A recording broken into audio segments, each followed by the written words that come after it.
Everyone knows the story, or at least they think they do. They picture one terrifying day in October 1929. Traders shouting across Wall Street, prices collapsing by the minute, fortunes disappearing before the closing bell. In that version of history, the stock market crash was the moment America fell into the Great Depression. It's simple, it's dramatic, and it's almost completely wrong, because economies don't collapse in a single afternoon. They collapse after years of invisible cracks that nobody wants to acknowledge, long before investors panicked, before banks failed, before unemployment exploded. The world's financial system was already carrying the weight of impossible promises, political pride, and economic decisions that were quietly pushing entire nations toward disaster. The crash wasn't the beginning. It was the moment everyone finally noticed the building had been burning from the inside. So if Wall Street didn't create the Great Depression, what did? To answer that, we have to leave New York entirely and travel back to a battlefield thousands of miles away. History has a strange habit of turning complicated events into simple stories. They're easier to teach, easier to remember, and far easier to believe. The Great Depression may be the perfect example. Ask almost anyone what caused it, and you'll probably hear the same answer. The stock market crashed. Technically, that happened. But saying the crash caused the depression is a little like saying the sound of breaking glass caused a house to collapse. The noise wasn't the problem. The foundation was. By the late 1920s, America's booming economy looked unstoppable. Factories were producing more goods than ever before. Automobiles rolled off assembly lines in record numbers. New inventions transformed daily life. Radios connected millions of families. Electric appliances became symbols of modern living. On the surface, it felt like a nation entering a golden age. But appearances can be remarkably deceptive. Behind every headline celebrating prosperity, another story was unfolding, a quieter story, one that rarely made the front page. Farmers struggled with falling prices. Workers watched productivity rise much faster than wages. Families increasingly relied on installment payments simply to keep up with the image of success surrounding them. Meanwhile, enormous fortunes accumulated at the very top. Money flowed into financial speculation instead of the broader economy. Stock prices climbed faster than the businesses they represented. Confidence became contagious. So did complacency. Most people assumed prosperity would simply continue forever. Almost nobody stopped to ask whether the system itself had become dangerously fragile. And America's problems weren't even the beginning. Across the Atlantic, Europe was still living with the consequences of a war that had officially ended years earlier, but had never truly disappeared. Entire governments remained buried under impossible debts. Currencies struggled to regain stability. Political resentment simmered beneath every diplomatic meeting. International finance had become a delicate machine in which every country depended on another country keeping impossible promises. It looked stable from a distance. In reality, one broken link could bring the entire structure down. That fragile system would eventually reach Wall Street. But it wasn't born there. Its origins stretched back through ruined cities, empty treasuries, and decisions made by leaders who believed they were rebuilding the world. Instead, they were unknowingly designing its next catastrophe. And that story begins not in New York. But in the aftermath of the First World War, the guns had fallen silent in 1918. But peace didn't rebuild the global economy. In many ways, it quietly set the stage for the greatest financial disaster the modern world had ever seen. When people picture the origins of the Great Depression, they usually imagine crowded trading floors and collapsing stock prices. But the real story doesn't begin with investors. It begins with soldiers. In November 1918, the First World War finally came to an end. The guns fell silent, the treaties were signed, and the world celebrated peace. But beneath that celebration lay a continent that had been physically, financially, and emotionally shattered. Entire towns had disappeared. Railroads had been torn apart. Factories that once powered Europe's industrial economy were reduced to twisted steel and broken brick. Millions of young men, the very workers needed to rebuild those economies, never came home. For Europe, victory didn't mean prosperity. It meant survival.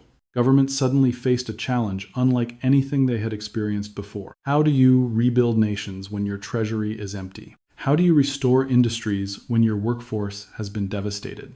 And perhaps most importantly, Who was supposed to pay for all of it? The answer seemed obvious at first. Germany. The Treaty of Versailles demanded that Germany compensate the victorious nations for the destruction caused by the war. To many political leaders, it felt like justice. After all, someone had to cover the enormous cost of rebuilding Europe. But economics rarely follows emotion. What looked reasonable on paper soon became an impossible burden in practice. The amount Germany was expected to pay reached levels that many economists immediately warned could never be sustained.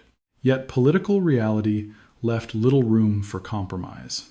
France desperately needed those payments to rebuild its own devastated region. Britain was carrying massive wartime debts of its own. Neither government could easily explain to its citizens why Germany should receive mercy after so much destruction. Meanwhile, another country stood in a completely different position. The United States. Unlike much of Europe, America emerged from the war with its industries intact. Its factories had expanded production. Its financial influence had grown dramatically. And for the first time in modern history, America had become the world's largest creditor nation. That single shift quietly changed the balance of global finance. Money no longer flowed through London as it once had. Increasingly, it flowed through Washington and New York. At first glance, everything appeared manageable. Europe would recover. Debts would be repaid. Trade would resume. Prosperity would return. But beneath those optimistic expectations was an uncomfortable truth. The global economy was no longer standing on solid ground. It was balancing on promises. Promises that depended on every major nation doing exactly what everyone expected. History rarely rewards systems built on perfect cooperation. Soon, those promises would begin to unravel. And when they did, the damage wouldn't stay in Europe. It would spread across oceans, through banks, through currencies, and eventually into every American home. Because the next crisis wasn't created by one country alone. It was created by a financial circle that looked ingenious on paper, but was dangerously fragile in reality. What the world built after World War I wasn't a lasting peace. It was a financial chain. And the moment one link failed, every nation connected to it would begin to fall. The economic system created after the First World War looked surprisingly elegant. Every country had a role. Every payment had a destination. Every debt seemed to have a solution. On paper, it almost resembled a perfectly balanced machine. In reality, it was a machine that could only survive if nothing ever went wrong. Germany was expected to pay enormous reparations to France and Britain. France and Britain would then use part of that money to repay the massive war loans they owed to the United States. But there was one obvious problem. Germany didn't actually have enough money to make those payments. So, where would the money come from? Ironically, from the United States itself. American banks began lending large sums to Germany. Germany used those loans to pay France and Britain. France and Britain sent the money back across the Atlantic to repay their debts. Then, American lenders issued new loans. The cycle repeated again, and again, and again. It was less like an economy, and more like people endlessly passing the same bucket of water around a circle. As long as everyone kept moving, the system appeared stable. But the moment one person stopped, the entire chain would break. That wasn't a hidden flaw. Many economists recognized the danger almost immediately. They argued that the system depended far too heavily on constant lending, uninterrupted political cooperation, and unwavering confidence between nations. None of those conditions could be guaranteed. Yet governments continued forward because changing course had become politically impossible. American politicians had little interest in forgiving Allied war debts. To many voters, doing so would have looked like rewarding foreign governments with American taxpayers' money.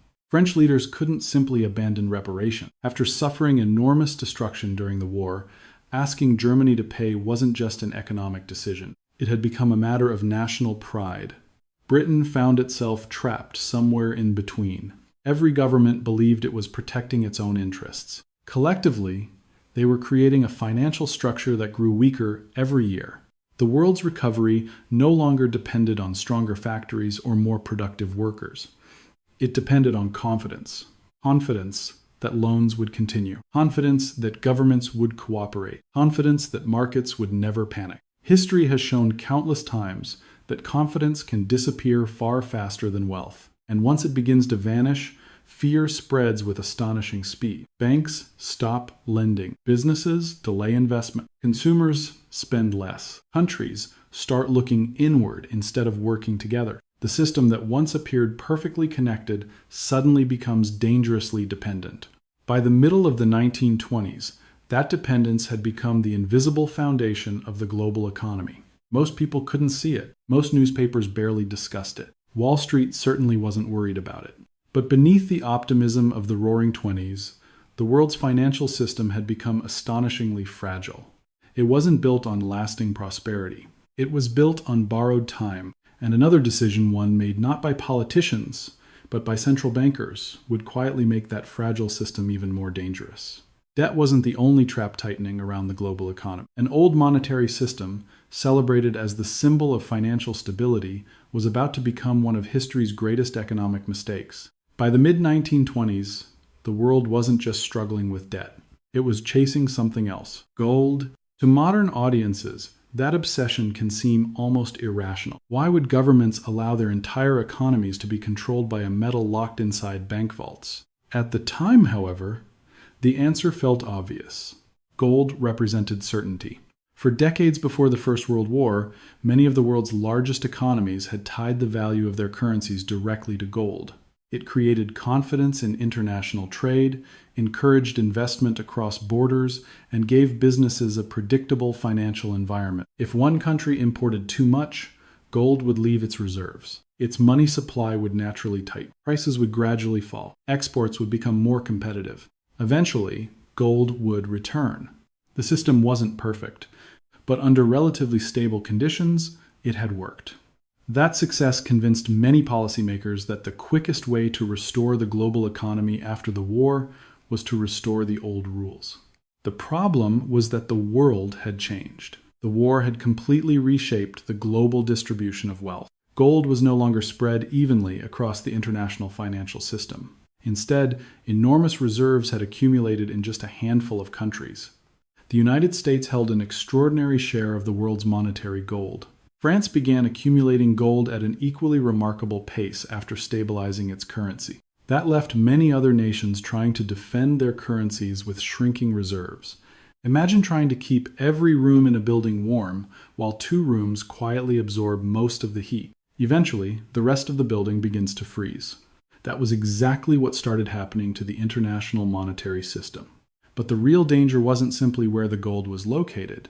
It was how governments responded after receiving it. Under the traditional rules of the gold standard, countries receiving large amounts of gold were expected to allow their money supply to expand. More money would circulate. Prices would rise. Imports would become more attractive. Exports would slow. Gold would naturally begin flowing back to other countries. It was designed to keep the entire system balanced. But one major player refused to let that adjustment happen. France continued accumulating gold while keeping monetary conditions unusually tight. Instead of allowing the incoming gold to circulate throughout its economy, much of it simply remained locked inside the banking system. The automatic balancing mechanism stopped working. Gold continued flowing in. Liquidity continued disappearing elsewhere. The imbalance grew larger year after year.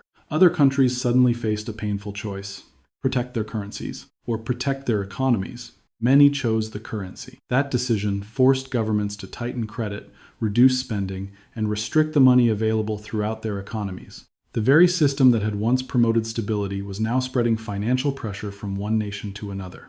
What had been designed as a safety valve slowly became a pressure cooker. Every country felt the strain. Every central banker believed discipline would eventually solve the problem. Few recognized that discipline itself had become the danger.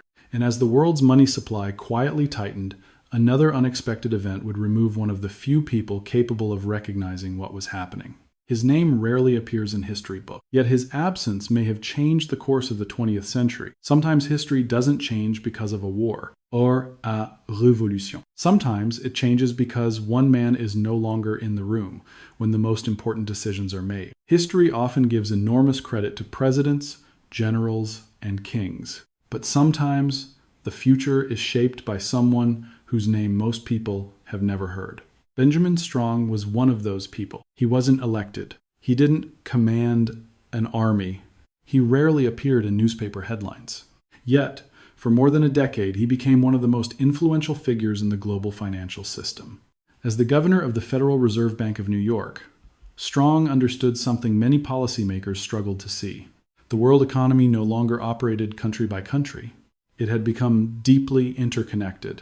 A decision made in New York could affect London within days. A banking problem in Europe could eventually reach factories in Detroit. Financial stability required cooperation, not isolation. Strong spent years building relationships with central bankers across Europe. He believed that protecting the international financial system was just as important as protecting America's own economy. That philosophy wasn't universally popular. Many critics argued that the Federal Reserve should focus only on domestic concerns. Others believed speculative behavior on Wall Street deserved far greater attention. Strong saw the situation differently. He worried that if international cooperation broke down, the consequences would spread far beyond financial markets. For a time, his influence helped keep the fragile post-war system functioning, not because the underlying problems had disappeared, but because someone was constantly adjusting the machinery before it failed. Then, in October 1928, everything changed. Benjamin Strong died. His death didn't immediately make headlines around the world. There was no sudden market panic, no emergency meeting, no dramatic collapse. In fact, most ordinary Americans barely noticed. But inside the Federal Reserve, the consequences were enormous.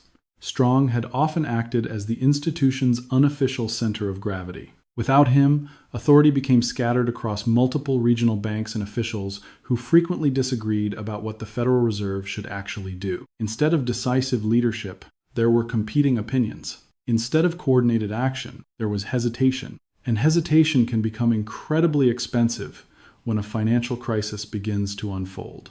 At precisely the moment the global economy required quick decisions, the institution responsible for maintaining stability became slower, more cautious, and increasingly divided. Some later economists would argue that no single individual could have prevented the Great Depression. Others believe Strong's leadership might have softened the crisis, or perhaps prevented it from becoming so catastrophic. We'll never know for certain. History doesn't allow second chances. But one thing became painfully clear. The world's financial system was entering its most dangerous period without one of the few people who fully understood how fragile it had become. And almost immediately, another illusion reached its peak.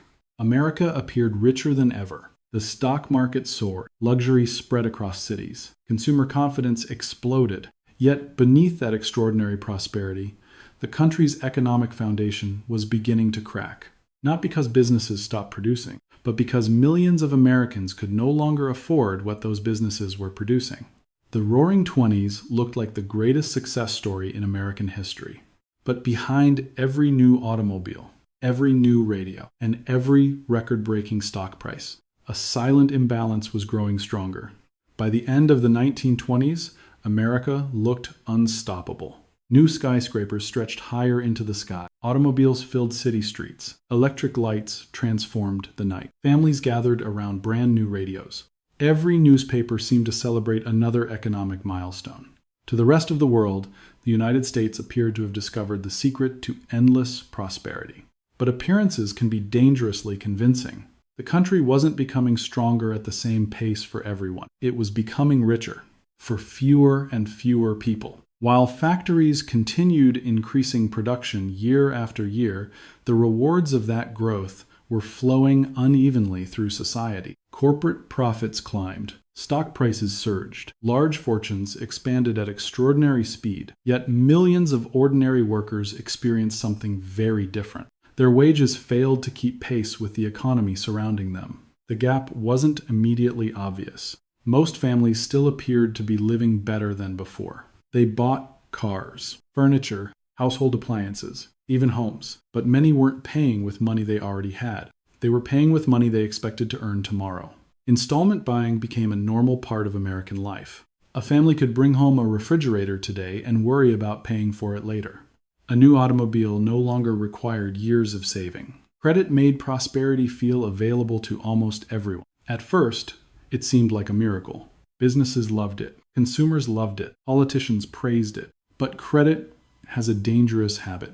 It can make today's demand look much larger than tomorrow's reality. Behind every purchase was another monthly payment. Behind every payment was another household trying to keep pace with an economy moving faster than its income. The illusion of abundance continued growing. Factories interpreted strong sales as proof that demand would never slow. They expanded production, built new facilities, hired more workers, produced even more goods. Few stopped to ask an uncomfortable question: who would eventually buy all of it? Because an industrial economy doesn't survive on production alone. It survives on millions of people having enough income to keep buying what that economy produces. When wealth becomes increasingly concentrated, something unexpected happens. The richest households accumulate more money than they can realistically spend on everyday goods. Meanwhile, ordinary families, the people who actually sustain mass consumption, begin running out of purchasing power. That imbalance doesn't always create an immediate crisis. For a while, easy credit hides it. Stock market optimism hides it. Rising asset prices hide it. But hidden weaknesses rarely disappear. They simply grow larger beneath the surface. As more money poured into financial speculation, Wall Street became the symbol of limitless opportunity. Stories of overnight fortunes spread across the country. Investing no longer seemed like something reserved for professionals. It became part of the national conversation. Confidence fed confidence. Success encouraged even greater risk. People gradually stopped asking whether prices reflected real value. Instead, they asked only one question: how much higher can they go? History has heard that question many times. It almost never ends well. By the autumn of 1929, America's economy was carrying far more weight than most people realized. Household debt had expanded. Consumer demand had become increasingly fragile. Financial speculation had reached extraordinary levels. Income inequality had quietly weakened the very foundation supporting economic growth. The system still looked magnificent from the outside. Inside, however, the pressure was becoming impossible to contain. And when the first crack finally appeared on Wall Street, it wasn't creating a disaster. It was exposing one that had already been building for years. The stock market crash shocked the world. But the greatest damage didn't happen on Wall Street. It happened after the panic, when the institutions built to stop a financial collapse made one disastrous decision after another. On the 29th of October 1929, fear finally became visible. For years, confidence had driven the market higher. Now, that same confidence disappeared almost overnight. Investors rushed to sell. Prices collapsed. Fortunes vanished. Crowds gathered outside the New York Stock Exchange, desperate for answers that no one could provide. To millions of people watching the headlines, this looked like the beginning of the Great Depression. In reality, it was the moment years of hidden weaknesses finally revealed themselves. A healthy economy can survive a stock market crash. History had already proven that. Financial panics had happened before. Markets had fallen before. And economies had recovered. So why was 1929 different? Because this time, the financial system didn't simply absorb the shock. It amplified it. The first wave of panic quickly spread beyond Wall Street. Businesses became cautious. Investments slowed. Factories reduced production. Workers saw their hours cut. Some lost their jobs entirely. Families that had been relying on regular paychecks suddenly faced an impossible situation. Without income, they stopped spending. Without customers, businesses earned less. Without revenue, more workers were dismissed. The cycle repeated itself with increasing speed. But even then, a severe recession didn't have to become a decade-long catastrophe. The institutions created to stabilize the economy still had an opportunity to act. The most important of those institutions was the Federal Reserve. Ironically, the Federal Reserve had been established only years earlier to help prevent exactly this kind of financial collapse. When panic spreads through the banking system, confidence disappears even faster than money. People rush to withdraw their savings. Banks suddenly face enormous demands for cash. Even healthy banks can fail if enough customers panic at the same time. This is precisely when a central bank is expected to step in, provide liquidity, calm the financial system, prevent fear from becoming a chain reaction. Instead, the Federal Reserve hesitated. As banks began collapsing across the country, decisive intervention never arrived on the scale the crisis demanded. One bank failure created another. Each closure destroyed more savings. Each failure weakened confidence even further. Millions of Americans discovered that the money they believed was safely stored inside local banks had simply disappeared. For countless families, years of hard work vanished almost overnight. The damage extended far beyond individual households. Every failed bank meant fewer loans for businesses. Fewer loans meant fewer investments. Fewer investments meant more layoffs. The economy wasn't simply slowing anymore. Its circulation was breaking down. Then came another decision that shocked many economists. Even as the economy continued deteriorating, monetary policy became tighter instead of more supportive. The priority wasn't maximizing employment or protecting businesses. The priority was defending the value of the dollar under the existing monetary system. Once again, policymakers believed they were preserving long-term stability. Instead, they intensified short-term collapse. Money became harder to obtain. Credit became scarcer. Economic activity contracted even further. Looking back, it's difficult not to ask a painful question. What if the Federal Reserve had acted differently? Could the Depression have remained a severe recession instead of becoming the greatest economic disaster of the 20th century? We'll never know. But one fact became impossible to ignore. The crash itself wasn't what destroyed the economy.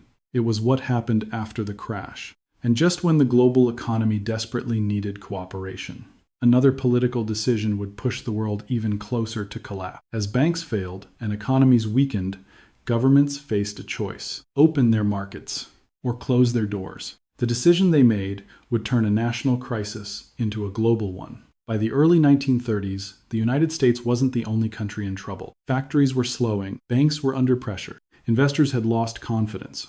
The economy was clearly weakening. At that moment, governments faced an incredibly difficult question. How do you protect your own industries when demand is collapsing everywhere? For many politicians, the answer seemed obvious. Protect domestic businesses, protect domestic jobs, reduce foreign competition. On paper, it sounded reasonable. If imported goods became more expensive, Americans would buy products made at home. Factories would stay open. Workers would keep their jobs. It appeared to be a practical solution for an economy already under enormous strain. But economies don't exist in isolation. Every decision made by one country creates consequences for another. In June 1930, the United States dramatically raised tariffs on thousands of imported goods. The intention was simple: protect America first. The reaction from the rest of the world was just as predictable. Other countries responded with tariffs of their own. Canada acted quickly. Then came Britain, France, Germany, Italy. One nation after another began raising barriers against foreign products. Almost overnight, cooperation gave way to retaliation. International trade, which had helped connect the world's economies for decades, began to shrink at an astonishing pace. Ships still crossed the Atlantic, ports still operated, but fewer goods were moving. Fewer contracts were being signed, fewer businesses could reach international customers. The impact spread far beyond exporters. American farmers suddenly found it much harder to sell crops overseas. Manufacturers lost valuable foreign markets. Companies that depended on international demand saw orders disappear. Factories that had survived the stock market crash now faced another enemy, a world that was buying less every month. The consequences reached Europe almost immediately. Remember the financial circle that had been holding together since the end of the First World War? Germany depended on earning money through trade. That income helped support debt payments. Those payments helped France and Britain meet their own obligations. But as global trade collapsed, that entire chain began to snap. Countries that could no longer sell goods abroad struggled to earn the money they needed. Loans dried up. Confidence weakened even further. Banks became increasingly vulnerable. Financial panic crossed borders with remarkable speed. What had begun as an American downturn was becoming an international crisis. One banking failure triggered another. One national emergency became several. The interconnected system that had looked so sophisticated only a few years earlier now carried instability from country to country instead of prosperity. Looking back, the tragedy wasn't that governments tried to protect their economies. The tragedy was that almost every government tried to protect itself at exactly the same time. Each decision made perfect political sense inside national borders. Collectively, those same decisions devastated the global economy. The world wasn't collapsing because one policy failed.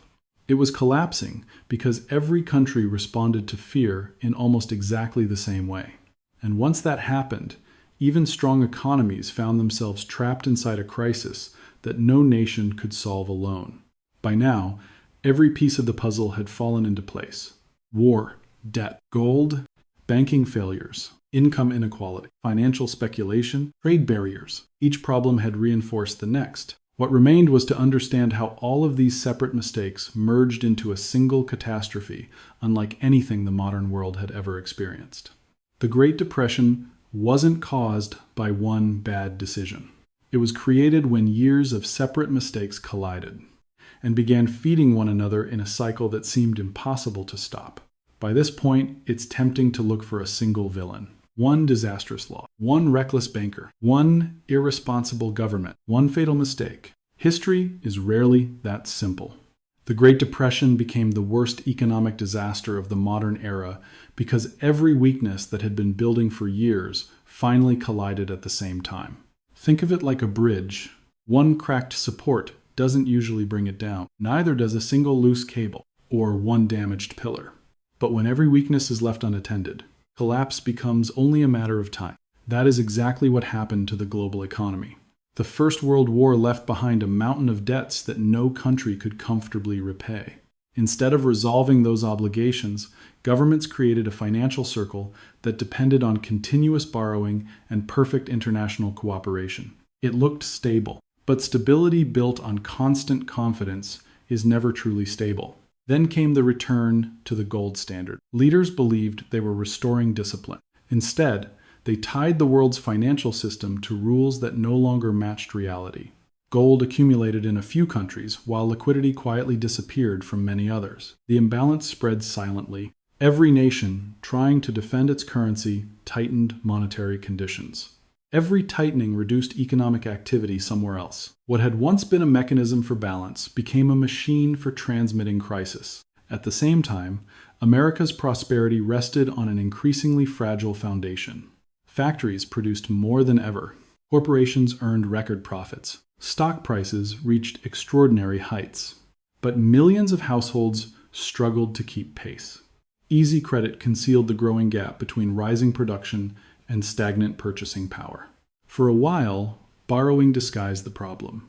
Eventually, it only magnified it. Then came the market crash. Not the cause, but the trigger. The moment confidence disappeared, every hidden weakness surfaced at once. Banks failed. Businesses stopped investing. Consumers stopped spending.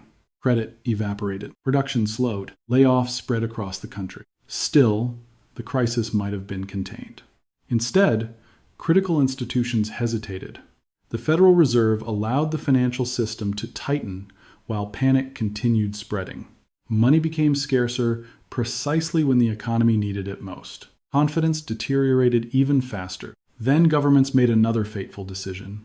Rather than strengthening international cooperation, they retreated behind national borders. Tariffs multiplied. Trade collapsed. Countries stopped thinking about protecting the global economy. They focused only on protecting themselves. Ironically, that made everyone weaker. Every mistake reinforced another. Debt increased financial pressure. The gold standard restricted flexibility. Bank failures destroyed confidence. Falling demand reduced production. Trade barriers eliminated export markets. Political distrust made coordinated solutions nearly impossible. The crisis fed itself. Each attempt to solve one problem unintentionally intensified another. By the early 1930s, the world was no longer facing a recession. It was trapped inside a self-reinforcing cycle of contraction. Businesses closed because consumers weren't buying. Consumers couldn't buy because they had lost their jobs. Banks couldn't lend because confidence had collapsed. Governments couldn't cooperate because political pressure pushed them toward nationalism. The system wasn't simply broken. It had begun working against itself. And once that happens, recovery becomes far more difficult than preventing collapse in the first place. Perhaps the greatest tragedy is this. None of these decisions were made with the intention of destroying the global economy. Most leaders believed they were acting responsibly. Most central bankers believed they were defending stability. Most politicians believed they were protecting their citizens. They weren't driven by malice. They were driven by certainty. And history repeatedly reminds us that certainty can sometimes become more dangerous than ignorance. The economic damage was devastating, but the financial collapse was only part of the story. The deeper wound would reshape politics, change the balance of global power, and leave lessons that still echo nearly a century later. When people study the Great Depression, they often focus on numbers, gross domestic product, unemployment, bank failures, stock prices, trade volumes. Those statistics are important, but they don't tell you what it actually felt like to live through those years. A percentage cannot describe the silence inside a family that has run out of money. A graph cannot explain the fear of waking up each morning with nowhere to go because your job no longer exists. Behind every economic statistic was a human life that had been turned upside down. Millions of Americans watched everything they had spent decades building disappear.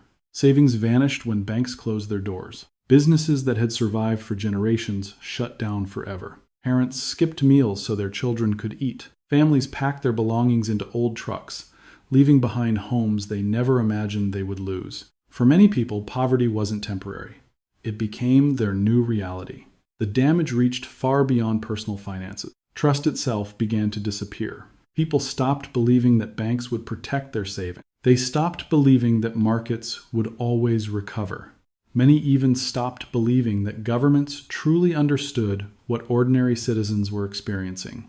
When faith in institutions begins to collapse, something else quickly takes its place. Frustration, anger, fear.